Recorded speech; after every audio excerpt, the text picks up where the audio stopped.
Hello guys, आज हम करेंगे डाइपोल मोमेंट। तो dipole moment is the product of magnitude of charge and distance between them.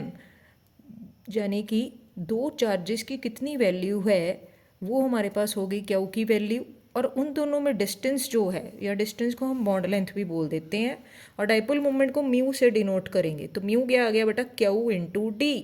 Units इसके होंगे डी बाय कैपिटल डी से denote करेंगे। अगर मुझे डी बाय को इलेक्ट्रोस्टैटिक यूनिट सेंटीमीटर में बदलना है तो इट इज़ इक्वल टू 10⁻18 उससे मल्टीप्लाई करना होगा।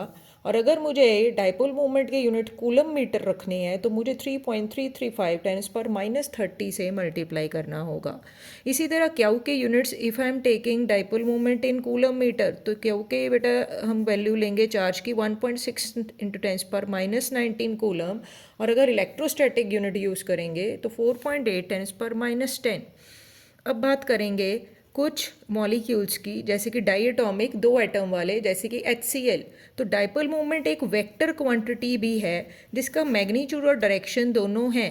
तो इसीलिए जैसे ये HCl मॉलिक्यूल है, क्लोरीन बीइंग बेटा मोर इलेक्ट्रोनेगेटिव, तो एरो का हेड या डाइपोल की डायरेक्शन इलेक्ट्रोनेगेटिव एटम की तरफ रहेगी और दूसरी तरफ एरो का टेल रहेगा।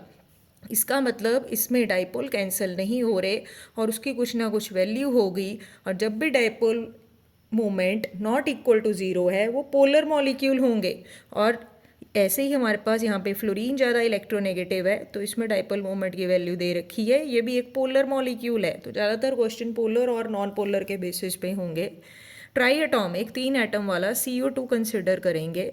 इसका स्ट्रक्चर लीनियर है, तो लीनियर स्ट्रक्चर में अगर दोनों साइड हमारे पास सेम इलेक्ट्रोनेगेटिविटी वाले एटम्स हों तो वो वेक्टर या डाइपोल्स बेटा ऑपोजिट डायरेक्शन में है, कैंसिल कर जाएंगे, डाइपोल मोमेंट ज़ीरो रहेगा और ऐसा मॉलिक्यूल नॉन पोलर होता है।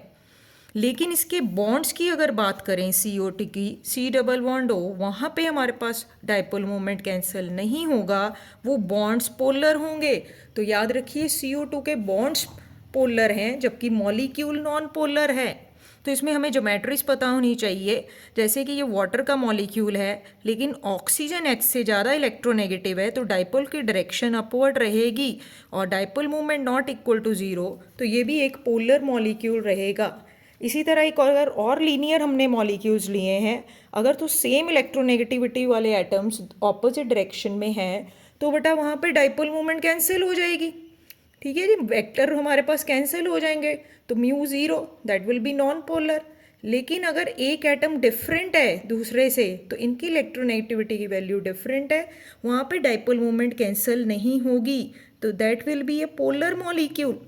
तो लीनियर ज्योमेट्री में तभी डाइपोल मोमेंट ज़ीरो होती है अगर वहाँ पे सेम एलिमेंट्स हों, ताकि इलेक्ट्रोनेगेटिविटी की वैल्यूज़ क्या होंगी, सेम, तभी वो डाइपोल मोमेंट ज़ीरो होगी और वो नॉन पोलर होगा। हाँ जी बेटा, डाइपोल मोमेंट ट्राई एटॉमिक में BF3 का प्लेनर ट्राइगोनल ज्योमेट्री है। अब इसमें हमारे पास क्या होता है कि तीनों फ्लोरीन एक ही प्लेन में हैं तो वेक्टर्स कैंसिल कर जाएंगे, इसलिए डाइपोल मोमेंट ज़ीरो होगी, नॉन पोलर। इसी तरह CCl4 CH4 सारे एक ही प्लेन में एटम्स है तो डाइपोल मोमेंट ज़ीरो। लेकिन ये सब इलेक्ट्रोनेगेटिविटी सेम वाले एटम्स हैं। एक भी हमारे पास अगर एटम चेंज हो गया, जैसे मैंने यहाँ पे क्लोरीन की जगह एक हाइड्रोजन ले लिया, तो डाइपोल मोमेंट नॉट ज़ीरो, ये पोलर हो जाएगा। SF4 को लें तो SF4 की सीसॉ ज्योमेट्री है, तो इसमें एक प्लेन में नहीं है फ्लोरीन, इसलिए ये कैंसिल नहीं करती डाइपोल मोमेंट, पोलर है। और एक फैक्टर है बेटा जो डाइपोल मोमेंट को इफेक्ट करता है, जितनी कम इलेक्ट्रोनेगेटिव एटम होंगे उतनी ज़्यादा डाइपोल मोमेंट होगी। जैसे यहाँ पे एक क्लोरीन है, जैसे जैसे क्लोरीन बढ़ जाएंगे डाइपोल मोमेंट कम हो जाएगी। तो this is the order of dipole moment. Non polar molecules की डाइपोल मोमेंट ज़ीरो होती है और उनकी बेटा रेगुलर शेप्स होंगी या रेगुलर ज्योमेट्रीज होंगी, जैसे कि SP है तो लीनियर, SP2 है तो planar trigonal. But polar molecules में डिस्टॉर्टेड शेप्स होती हैं ड्यू टू रिपल्शंस। इसके अलावा बेटा डाइपोल मोमेंट से हम परसेंटेज आयनिक करेक्टर निकाल सकते हैं, म्यू ऑब्जर्व्ड ओवर म्यू 100% आयनिक करेक्टर। म्यू ऑब्जर्व्ड वो डाइपोल मोमेंट होगी जो हमें क्वेश्चन में दी है, और म्यू 100% आयनिक करेक्टर हम निकाल सकते हैं क्यू इंटू डी। क्यू हमने शुरू में बताया आपको वीडियो के, और D is the bond length that will be given in the question. और यूनिट्स ऊपर वाले डाइपोल मोमेंट के और नीचे के सेम होने चाहिए। If you want solve numerical on this कि मैं इस पे न्यूमेरिकल सॉल्व करूँ, तो कमेंट बॉक्स में कमेंट करें और आप चैनल को सब्सक्राइब करें। Thank you.